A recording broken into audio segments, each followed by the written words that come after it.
I just had a really good conversation with one of my friends during the BLM movement.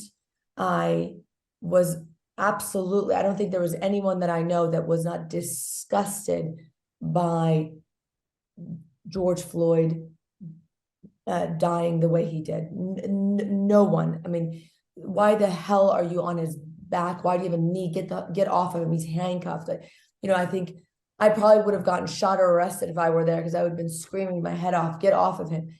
But at that time, I didn't I posted about it, and I posted about various things, but I was just having dinner with one of my girlfriends who's of African-American descent, and I'm looking at her in her eyes, and she's a dear friend of mine. We argue politics, we argue a lot of stuff. We have this deep relationship. And I looked at her in her eyes and I said, I didn't feel your pain. I didn't understand it like I do today. Do you know what I mean? Like, I didn't understand why you guys were so angry. Like, it was like, well, gosh, the cop is arrested. He's going to, like, I did, it was, and I just, and we both had tears in our eyes. And I was like, I didn't get it. Like, I supported it. I supported her, but I didn't feel it in my being. And I think this has been such a great awakening in that way, where I feel that when you hear about someone, these young kids, I mean, they feel like it's family members. Like when you see an Iranian face, it's you should care about it for everybody, of course.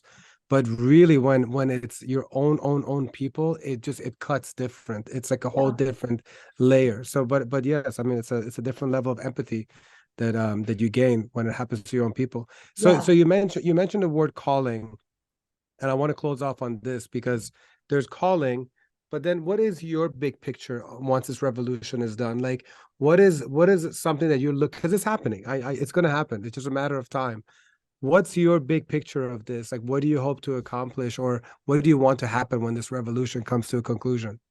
What I think makes this country great, and I know it's become so polarizing over the past decade or so between, opposing viewpoints, that you think, oh, someone doesn't agree with me, they're evil.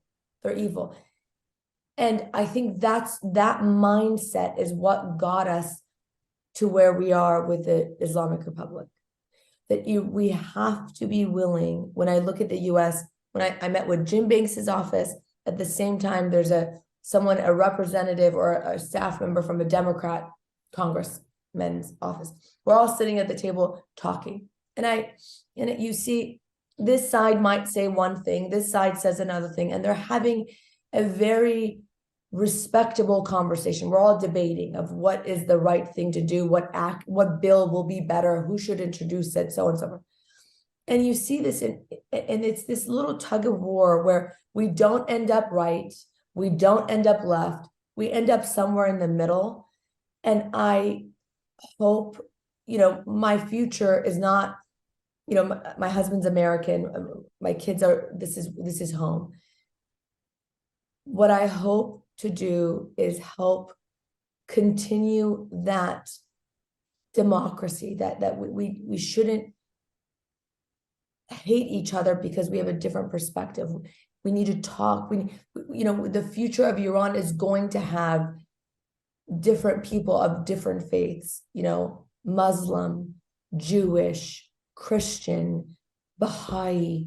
We don't talk enough about the pain that the Baha'i community has endured during the past 44 years for no reason other than being who they are. We don't talk about that, but that we are going to have all of these different cultures and religious backgrounds, and we need to work together. We cannot say, obviously there's minorities. I'm not saying, be inclusive of everybody. But I'm saying it's a melting pot, and the United States just goes by what the majority is. I don't know if I'm getting this message across, but I feel like with our culture, it's very much like this guy's right, this guy's wrong. We need, debate is healthy. Disagreeing is healthy. It's a good thing. And we need to kind of change that within our culture, that it's okay for you to break bread with me, even though I'm a Republican. I'm a mother, I'm a wife. I'm not what you want to pick. My motives are not bad. I'm just looking at the same thing from a different perspective. And you might be a Democrat or a liberal.